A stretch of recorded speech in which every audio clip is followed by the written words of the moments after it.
الحمد لوليه والصلاة على نبيه محمد وآله وأصحابه المتأدبين بآدابه. أما بعد فأعوذ بالله من الشيطان الرجيم. بسم الله الرحمن الرحيم. فأما من طغى وآثر الحياة الدنيا فإن الجحيم هي المأوى. وأما من خاف مقام ربه ونهى النفس عن الهوى فإن الجنة هي المأوى. صدق الله العظيم. بلند آواز سے درود پاک پڑھ. اللهم صل على محمد وعلى آل محمد كما صليت على إبراهيم وعلى آل إبراهيم إنك حميد مجيد. اللهم بارك على محمد وعلى آل محمد كما باركت على إبراهيم وعلى آل إبراهيم إنك حميد مجيد.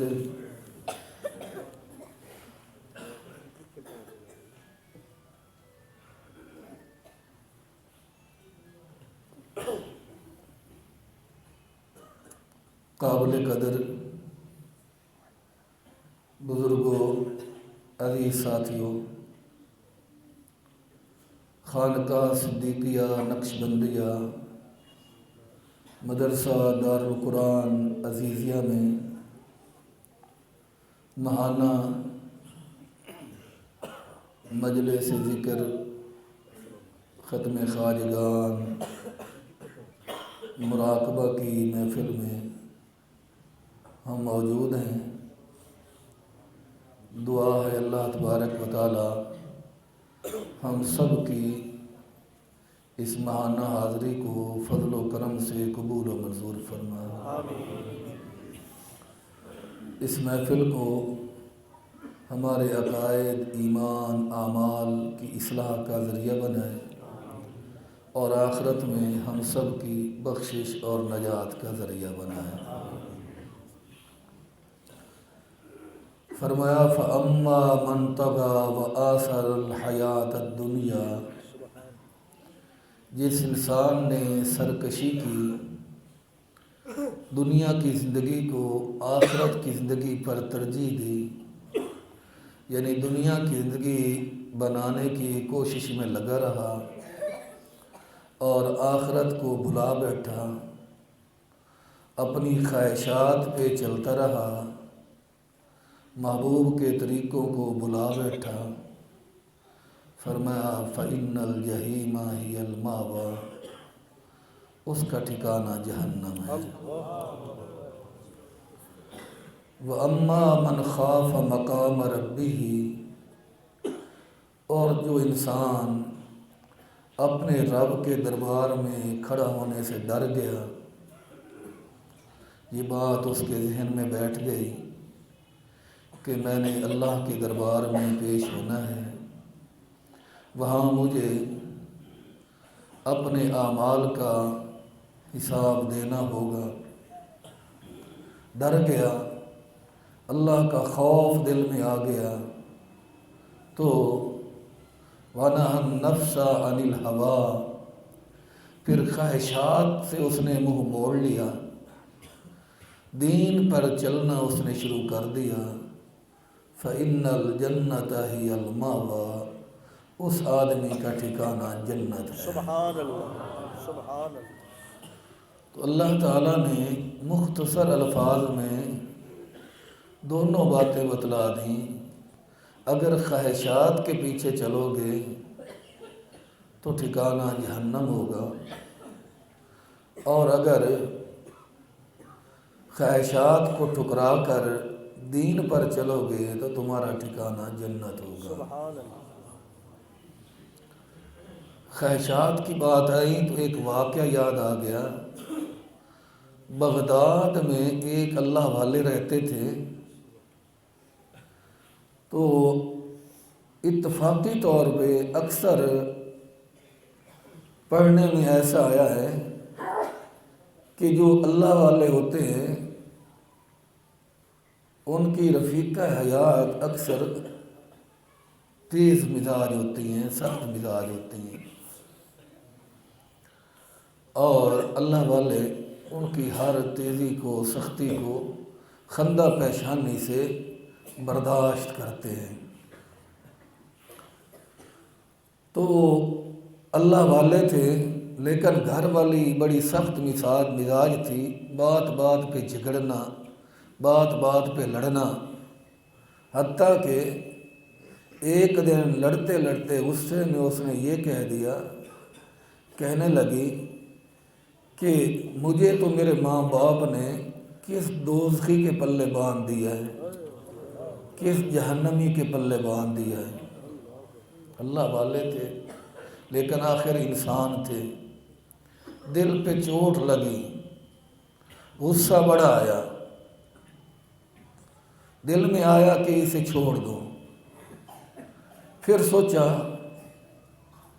کہ کچھ بھی ہے اللہ تعالیٰ کی بندی ہے، میں برداشت کروں گا، دن قیامت کے اللہ تبارک و تعالیٰ مجھے برداشت فرما لیں گے۔ لیکن پھر بھی جذبات اتنے ابھرے یہ بات سن کر کہ آپ نے کہہ دیا کہ اگر میں جہنمی ہوں تو پھر تجھے طلاق ہے، اگر میں جہنمی ہوں تو تجھے طلاق ہے، پھر تو مجھ سے فارغ ہے۔ اب کہہ تو دیا، جب جذبات ٹھنڈے ہوئے تو اب مسائل پوچھنا شروع کیے کہ میں نے ایسے کہا ہے، تو ہر عالم نے یہی کہا کہ بھائی جنتی یا جہنمی ہونے کا علم تو اللہ تبارک و تعالیٰ کو ہے، کون جنت میں جائے گا کون جہنم میں جائے گا اللہ تبارک و تعالیٰ کے علاوہ کسی کو علم نہیں۔ اگر آسمان کے تاروں کے برابر بھی کسی کی نیکیاں ہوں اور وہ رد کرنے پہ آ جائے تو اس سے کون پوچھنے والا ہے، اور کسی کی ادنا سے نیکی پہ اللہ تبارک و تعالیٰ اسے معاف فرما دیں تب بھی اسے کوئی پوچھنے والا نہیں ہے۔ اس لیے ہمارے علم کے مطابق طلاق واقع ہو چکی ہے۔ جس عالم سے پوچھتے ہیں وہ کہتا ہے کہ بس طلاق ہو گئی۔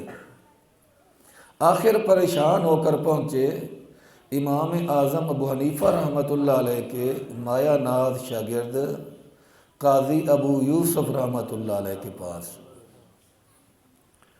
قاضی ابو یوسف رحمۃ اللہ علیہ کے پاس، اور انہیں ساری بات سنائی اور فرمایا کہ میں بیوی کی باتیں سن کر غصے میں آ گیا اور یہ بات کہہ بیٹھا، اب سبھی کہتے ہیں طلاق ہو گئی، تو آپ کے پاس آیا ہوں، آپ سے پوچھتا ہوں۔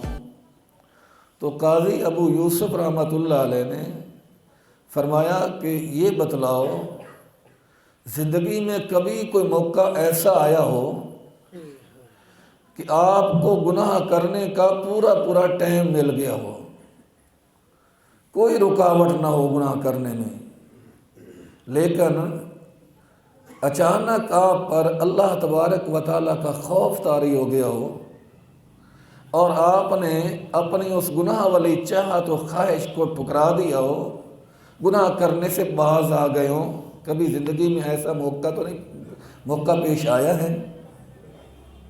تو اللہ والے کہنے لگے ہاں، ایک موقع ایسا پیش آیا تھا کہ ایک عورت نے مجھے دعوت گناہ دی تھی اور میں بھی اس کی باتوں میں آ گیا، تنہائی تھی، خلوت تھی، کوئی دیکھنے والا نہیں تھا، کوئی رکاوٹ نہیں تھی، دروازے کھڑکیاں بند تھیں، لیکن جب میں نے برائی کا ارادہ کیا تو فوراً میرا دل کانپ گیا کہ کس ذات کی نافرمانی کر رہا ہے، کل خدا کے دربار میں تو کس طرح کھڑا ہوگا۔ بس یہ بات دل میں آنا تھی کہ میں نے گناہ کا ارادہ ترک کر دیا اور دروازہ کھولا، دروازے سے باہر نکل گیا۔ اللہ تبارک و تعالیٰ نے محض اپنے فضل و کرم سے مجھے اس گناہ سے بچا لیا۔ تو جب یہ بات اس اللہ والے نے بتائی تو قاضی ابو یوسف رحمۃ اللہ علیہ نے فرمایا پھر مجھے مبارک ہو، تیری بیوی کو طلاق نہیں ہوئی، تیری بیوی کو طلاق نہیں ہوئی۔ کہنے لگا حضرت باقی سب نے کہا ہے طلاق ہو گئی۔ فرمایا سب نے کہا ہے لیکن اللہ کا قرآن کہتا ہے وَأَمَّا مَنْ خَافَ مَقَامَ رَبِّهِ وَنَهَى النَّفْسَ عَنِ الْهَوَىٰ، جو اللہ کے دربار میں کھڑا ہونے سے ڈر گیا، اللہ کی پیشی سے ڈر کر گناہ چھوڑ دیا، وَنَهَى النَّفْسَ عَنِ الْهَوَىٰ، خواہشات کو ترک کر دیا، فَإِنَّ الْجَنَّةَ هِيَ الْمَأْوَىٰ، اس کا ٹھکانہ جنت ہے۔ تو جب تو گناہ پہ قادر ہو گیا تھا لیکن تو صرف اور صرف اللہ کے ڈر کی وجہ سے گناہ کرنے سے باز رہا، تو قرآن کے مطابق تو جہنمی نہیں رہا، اور جب تو جہنمی نہیں رہا جنتی ہے تو تیری بیوی کو طلاق واقع نہیں ہوئی۔ تو اس لیے وَأَمَّا مَنْ خَافَ مَقَامَ رَبِّهِ وَنَهَى النَّفْسَ عَنِ الْهَوَىٰ، فطرت کا تقاضا یہ ہے، عقل کا تقاضا یہ ہے کہ ہم ہر وقت اس بات سے ڈرتے رہیں کہ یار ہم نے کل اللہ کے دربار میں پیش ہونا ہے، کیا میری شکل بھی ایسی ہے کہ میں اپنے رب کے سامنے جا سکوں، کیا میرا نامہ اعمال ایسا ہے کہ میں اپنے مولا کے سامنے اپنا نامہ اعمال دکھا سکوں، کیا میری خوشی غمی، میرا کردار، میرا بوڑھے ماں باپ کے ساتھ سلوک، میرا اپنی اولاد کے ساتھ سلوک، میرا اپنے ہمسایوں کے ساتھ سلوک، میرا اپنی بیوی کے ساتھ سلوک، بیوی سوچے میرا اپنے خامد کے ساتھ سلوک، بھائی سوچے میرا اپنا بہن کے ساتھ سلوک، بہن سوچے میرا اپنے بھائی کے ساتھ سلوک ایسا اچھا ہے کہ دن قیامت کے میں ان میں سے کوئی نہ کوئی عمل اپنے رب کے دربار میں پیش کر کے اپنے آپ کو جہنم سے آزاد کروا کے جنت میں جانے والا بن جاؤں۔ یہی محاسبہ ہم نے کرنا ہوتا ہے ہر مہینے۔ جو یہ مجلس ہوتی ہے یہ اسی لیے ہوتی ہے کہ ہم اپنا محاسبہ کریں، کچھ دیر بیٹھ کر سوچیں کہ آیا جس مقصد کے لیے اللہ تبارک و تعالیٰ نے مجھے پیدا فرمایا تھا اور فرشتوں کے کہنے کے باوجود نحن نسبح بحمدک ونقدس لک، اللہ ہم تیری تسبیح بیان کرتے ہیں، ہم تیری تقدیس کا بیان کرتے ہیں، ہم تیری پاکیزگی بیان کرتے ہیں، یا اللہ ہمارے ہوتے ہوئے ایسی مخلوق کو پیدا فرما رہے ہو جو دنیا میں جا کر دنگا فساد بھی کرے گی، یسفک الدماء، خون بھی بہائے گی۔ تو تیری تخلیق پر جب فرشتوں نے کہا تھا تو مالک نے فرمایا تھا چپ کر جاؤ، انی اعلم ما لا تعلمون، جو میں جانتا ہوں وہ تم نہیں جانتے۔ تو میں سوچوں، آپ سوچیں، میری ماں بہن سوچے کہ آیا اللہ نے جو فرشتوں کو میرے مقابلے میں کہہ دیا تھا فرشتوں تم چپ رہو، انی اعلم ما لا تعلمون، جو میں جانتا ہوں تم نہیں جانتے، اللہ نے جو فخر کیا تھا آج ہمارے اعمال ایسے ہیں کہ ہمارے اعمال پر اللہ تعالیٰ فخر فرما رہے ہوں۔ اگر اعمال ایسے ہیں تو پھر ہمیں خوش ہونا چاہیے، مبارکباد کے لائق ہیں وہ لوگ جن کے اعمال ایسے ہیں۔ اور اگر میں سمجھتا ہوں کہ میرے اعمال ایسے نہیں ہیں تو کوئی بات نہیں، صبح کا بھولا شام کو گھر آ جائے اسے بھولا نہیں کہتے، آج ہی اللہ کے دربار میں سر جھکا کے ہاتھ پھیلا کے دامن پھیلا کے رو کے کہہ دیں اللہ تیرے سوا ہمارا کوئی نہیں، اللہ تیرے سوا ہمارا کوئی نہیں۔ ایک واقعہ میں نے پڑھا کہ ایک آدمی نے 40 سال اللہ تعالیٰ کی عبادت کی، 40 سال اللہ کی عبادت کی، اللہ کی نافرمانی نہیں کی۔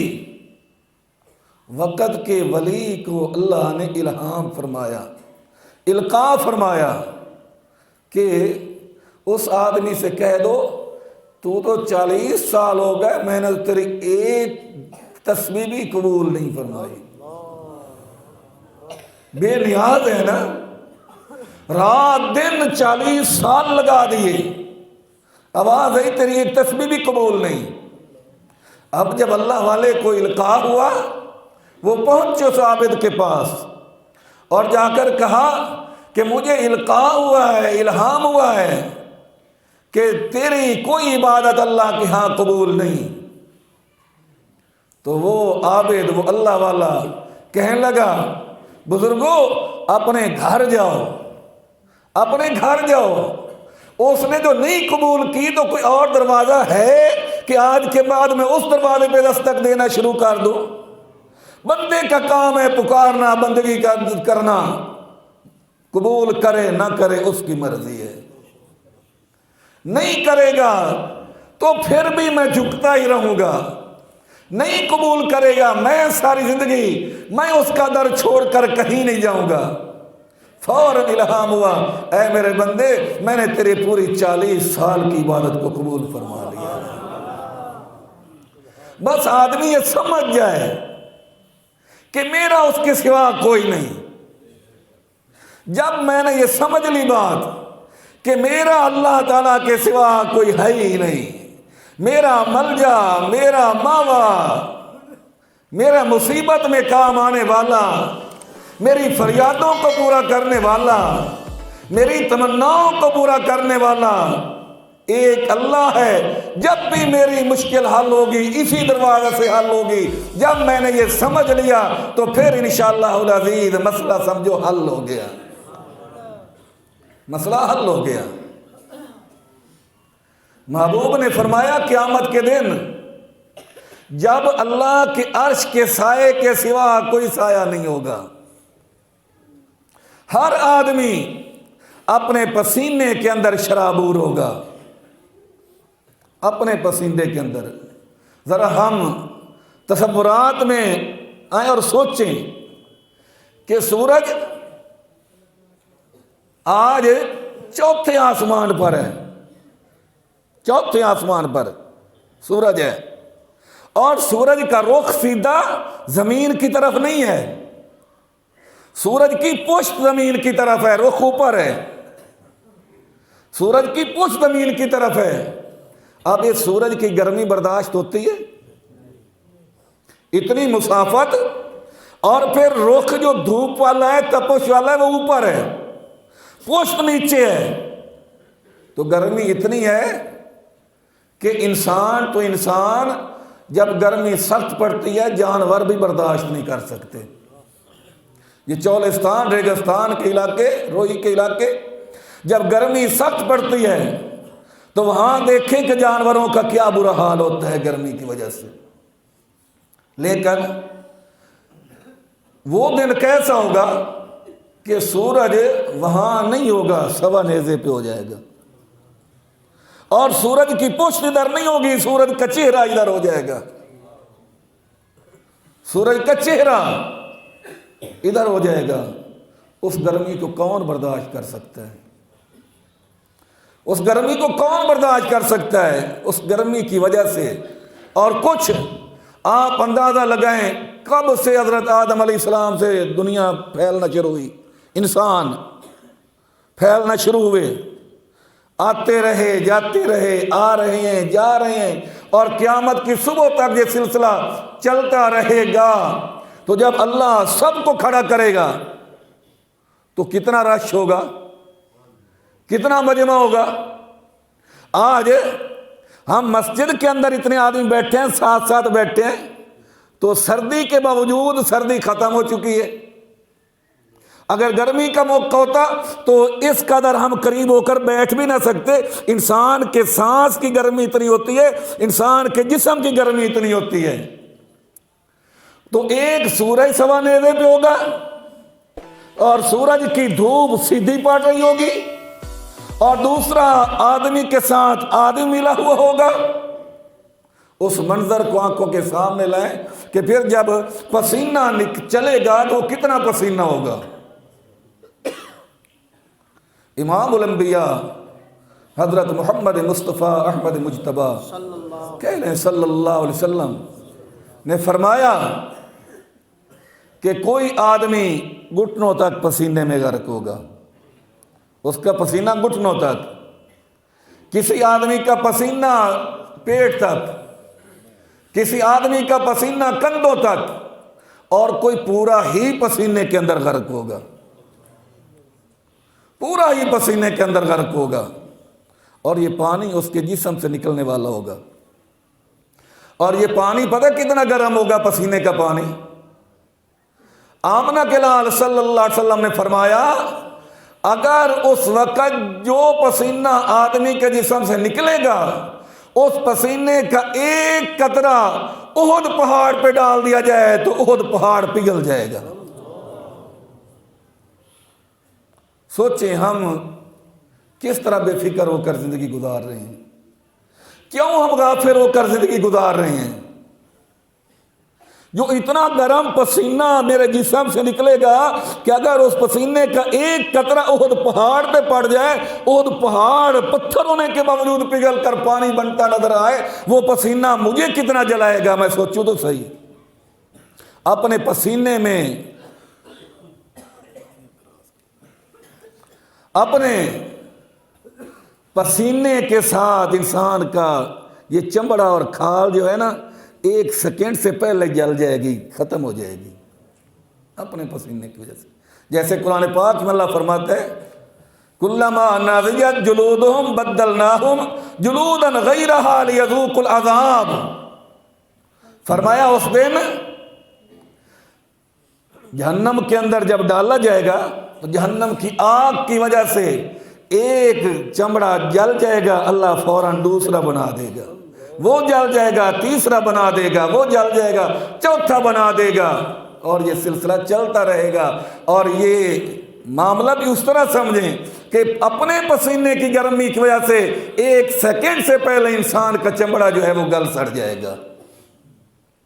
نہیں، ایک حدیث پاک میں آمنہ کے لال صلی اللہ علیہ وسلم نے فرمایا ایک آدمی کے جسم سے، یہ باتیں بظاہر سمجھ میں آنے والی نہیں ہیں، بظاہر آدمی سوچتا ہے یار ایسا کیسے ہو سکتا ہے، لیکن اگر 100% یقین ہو کہ میرے رب نے جو فرما دیا سچ ہے، میرے محبوب محمد الرسول اللہ صلی اللہ علیہ وسلم نے جو فرما دیا وہ سچ ہے، تو پھر تو انسان کو کانپ جانا چاہیے، پھر تو انسان کو ڈر جانا چاہیے، پھر تو انسان کو اللہ کے دربار میں جھک کر رو کے کہہ دینا چاہیے اگر تو نے میرا مقدر نہ بدلا بتا پھر یہ کامل نظر کس لیے ہے، اگر تیرے دیوانے یوں لوٹ جائیں یہ در کس لیے ہے، یہ گھر کس لیے ہے۔ محبوب صلی اللہ علیہ وسلم نے فرمایا ایک آدمی کے جسم سے اتنا پسینہ نکلے گا کہ 70 پیاسا اونٹ اس پسینے سے سیراب ہو جائے۔ اونٹ کتنا پانی پیتا ہے آپ حضرات جانتے ہیں، کہتے ہیں کہ 3 دن کا سٹاک وہ جمع کر لیتا ہے ایک ہی دفعہ جب پانی پیتا ہے، تو اتنا پانی پیتا ہے، اور وہ دن اتنا ہولناک دن ہوگا، اتنا ہولناک دن ہوگا کہ ایک آدمی کے جسم سے اتنا پسینہ نکل رہا ہوگا کہ 70 اونٹ وہ پانی پئیں تو سیراب ہو جائیں۔ اس دن میں کہاں جاؤں گا، کہاں جاؤں گا؟ یوم یفر المرء من اخیہ وامہ وابیہ وصاحبتہ وبنیہ، ماں تو چھوڑ جائے گی، ابا تو چھوڑ جائے گا، بہن بھائی تو چھوڑ جائیں گے، کہاں جاؤں گا؟ تو میرے بھائیوں اس کے لیے وقت یہی ہے کہ صبح کا بھولا شام کو گھر آ جائے، بھولا نہیں کہتے، جھک جائیں اس کے دربار میں، کم از کم 5 وقت کی نماز تو ہم پڑھیں، کم از کم اپنا چہرہ تو محمد الرسول اللہ صلی اللہ علیہ وسلم جیسا بنا لیں۔ ایک نوجوان کا واقعہ لکھا ہے کہ وہ نوجوان بڑا گنہگار تھا، بڑا گنہگار تھا، لیکن اس نے ایک رجسٹر بنایا ہوا تھا، کتاب بن لی رکھی ہوئی تھی، جو گناہ کرتا وہ گناہ وہاں لکھ لیتا، جو گناہ کرتا لکھ لیتا، رات دن گناہوں میں مشغول ہے اور اپنے گناہ لکھتا جا رہا ہے، حتیٰ کہ اس نے جو ڈائری لکھنا شروع کی تھی ڈائری مکمل ہو گئی، گناہ ہی گناہ لکھے ہوئے ہیں۔ جب مکمل ہو گئی اب دل پہ چوٹ لگی تو اب پریشان ہوا، پریشان ہو کر اپنی ماں کے پاس آیا، درگاہ مادرگاہ نومیدی نیست، صد بار گر توبہ شکستی باز آ۔ اللہ والے کہتے ہیں کہ ماں کا دربار، اللہ کا دربار ایسا ہے جہاں نا امیدی والی بات نہیں ہے۔ 100 دفعہ بھی تو نے توبہ کی اور تو نے توبہ توڑ دی تو پھر بھی باز آ جا، وہ معاف کر دے گا۔ ایک صحابی رسول آئے، یا رسول اللہ صلی اللہ علیہ وسلم اگر گناہ ہو جائے، فرمایا توبہ کر اللہ معاف کر دے گا۔ آقا پھر گناہ ہو جائے، فرمایا پھر توبہ کر اللہ معاف کر دے گا۔ آقا پھر گناہ ہو جائے، فرمایا پھر بھی توبہ کر۔ آقا پھر گناہ ہو جائے، فرمایا بس کر، تو گناہ کرتا کرتا تھک جائے گا، وہ معاف کرتا کرتا نہیں تھکے گا، وہ معاف کرتا کرتا نہیں تھکے گا، بشرطے کہ مجھے ندامت ہو جائے، مجھے ندامت ہو جائے کہ یار میں کس کی نافرمانی کر رہا ہوں۔ تو اس نے پوری ڈائری جو تھی لکھ ماری، سارے گناہ۔ جب ڈائری مکمل ہو گئی تو اب اپنی ماں کے پاس آیا اور آ کر کہنے لگا، اماں جان ڈائری میں نے بنائی تھی مکمل ہو گئی، گناہ ہی گناہ ہیں، کوئی نیکی میں نے آج تک نہیں کی۔ ماں کہنے لگی بیٹا پوری ڈائری میں ایک بھی نیکی نہیں ہے؟ کہنے لگا اماں جی ایک بھی نیکی نہیں ہے۔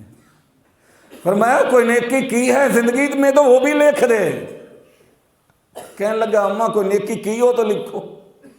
نیکی کی ہی نہیں، ساری زندگی اللہ کی نافرمانی میں گزر گئی، محبوب کی نافرمانی میں گزر گئی، کیا لکھوں؟ فرمایا کوئی چھوٹی سے چھوٹی بھی کی ہو تو بتا دو صحیح۔ کہنے لگا جی اماں جان ایک مجھے یاد آ رہا ہے کہ ایک وقت مجھے گناہ کی فرصت ملی تھی، موقع ملا تھا، کسی کے ساتھ وعدہ معاہدہ تھا اور ہم ملاقات کی جگہ پہ پہنچ گئے، تو گناہ کرنے سے پہلے مجھے خیال آیا کہ یار یہ بھی تو کسی کی ماں بہن ہے۔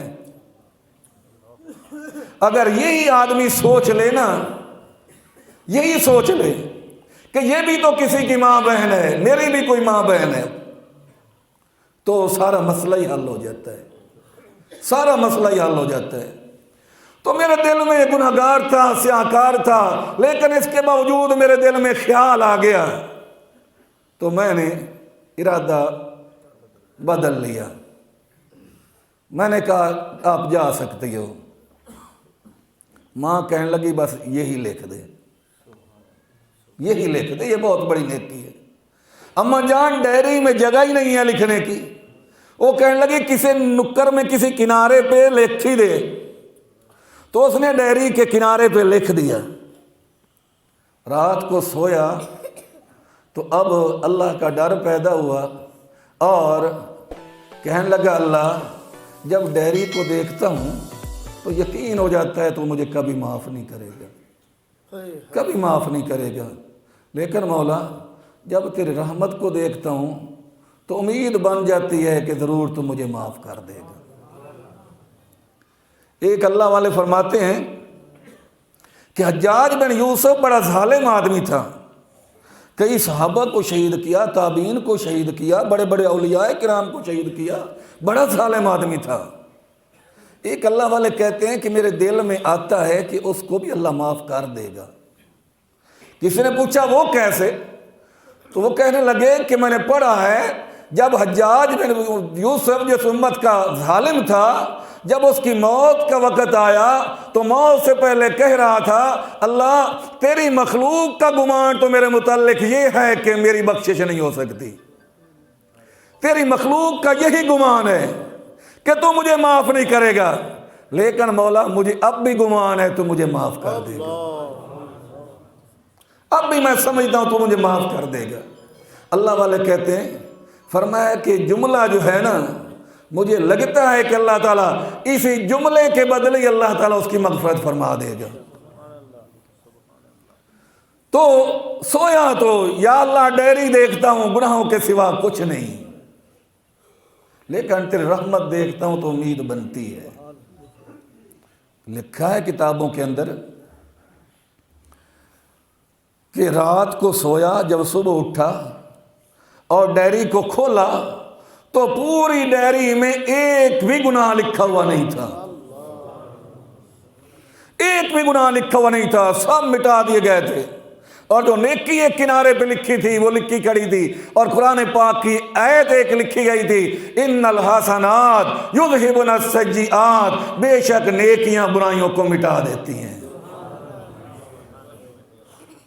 اور جو ڈیری پوری گناہوں کی لکھی تھی، گناہوں کی جگہ پہ آج گناہ نہیں تھے، وہاں نیکیاں لکھی ہوئی تھی۔ فَأُولَٰئِكَ يُبَدِّلُ اللَّهُ سَيِّئَاتِهِمْ حَسَنَاتٍ، اللہ فرماتے ہیں جب کوئی رو پڑتا ہے میرے سامنے، ندامت کے آنسو بہاتا ہے، میرے در پہ آ جاتا ہے، تو پھر میں خدا اس کے گزشتہ گناہوں کو بھی نیکیاں بنا کر اس کے نامہ اعمال میں لکھ دیتا ہوں۔ ایسی ذات، ارحم الراحمین ذات، جو میرے ایک آنسو بہانے کی وجہ سے، آنسو بھی کتنا، حدیث پاک میں آتا ہے آنسو بھی مکھی کے سر کے برابر، مکھی کے سر کے برابر میری آنکھ سے آنسو نکلا، لیکن نکلا اللہ کے ڈر سے، نکلا اللہ کے ڈر سے، مکھی کے آنسو کے برابر۔ آمنہ کے لال صلی اللہ علیہ وسلم نے فرمایا یہ آنسو جہنم کی آگ کو بجھا دیتا ہے، جہنم کی آگ کو بجھا دیتا ہے۔ تو جب ہمیں خدا ایسا مہربان ملا، ایسا رحیم ملا، الرحمن الرحیم، رحمان کا معنی بھی رحمت والا اور رحیم کا معنی بھی رحم کرنے والا۔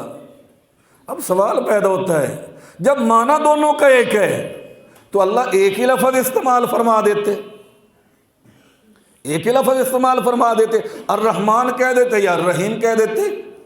لیکن علماء نے لکھا ہے کبھی ایسا ہوتا ہے کہ آدمی کے پاس بہت کچھ ہوتا ہے لیکن وہ کنجوس ہوتا ہے، کسی کو دے کر خوش نہیں ہوتا، راضی نہیں ہوتا، اور کبھی ایسا ہوتا ہے کہ وہ خرچ کر کے خوش ہوتا ہے۔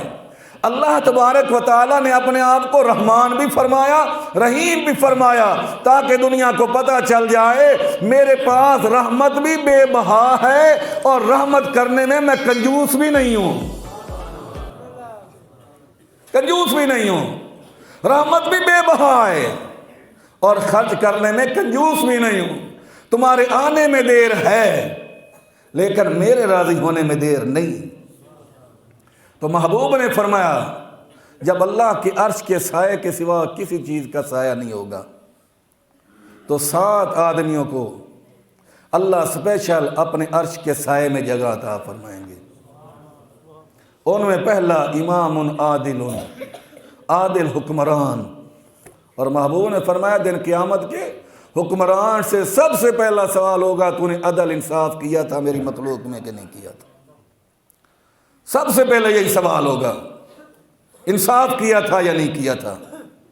اور حدیث پاک میں آتا ہے عادل حکمران، یہ نہ سمجھے کہ وہ حکمران ہے، آپ بھی حکمران ہیں، میں بھی حکمران ہوں، الا کلکم راعٍ وکلکم مسئول عن رعیتہ۔ آمنہ کے لال نے فرمایا تم سب حکمران ہو، تم سے اپنے گھر والوں کے معاملے میں پوچھا جائے گا، اور اگر عدل کیا، انصاف کیا تو محبوب نے فرمایا دن قیامت کے نور کے ممبروں پر تم بیٹھے ہوگے، نور کے ممبروں پر۔ اور دوسرا فرمایا رجل شاب نشأ فی عبادت اللہ، وہ نوجوان جس کی جوانی اللہ کی عبادت میں گزر جائے۔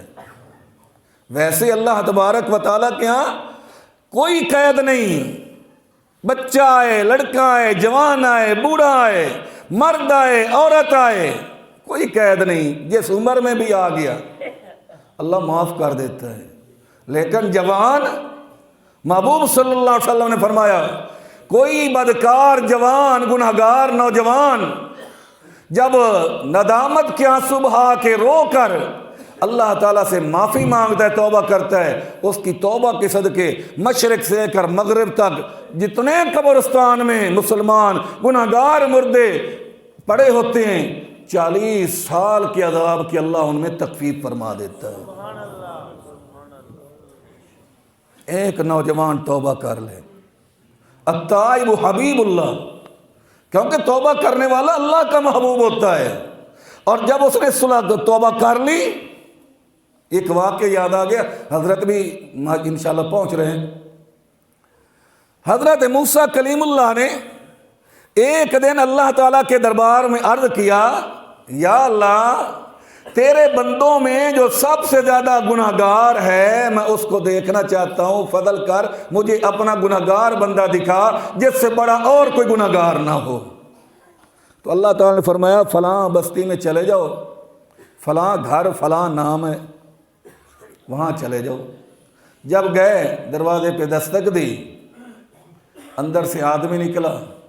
موسیٰ کلیم اللہ نے فرمایا کتنا بدبخت انسان ہے، جلالی پیغمبر تھے، کہ اللہ سے میں نے پوچھا تو اللہ نے تیرے متعلق بتایا کہ اس وقت روئے زمین پر سب سے زیادہ گنہگار تو ہے۔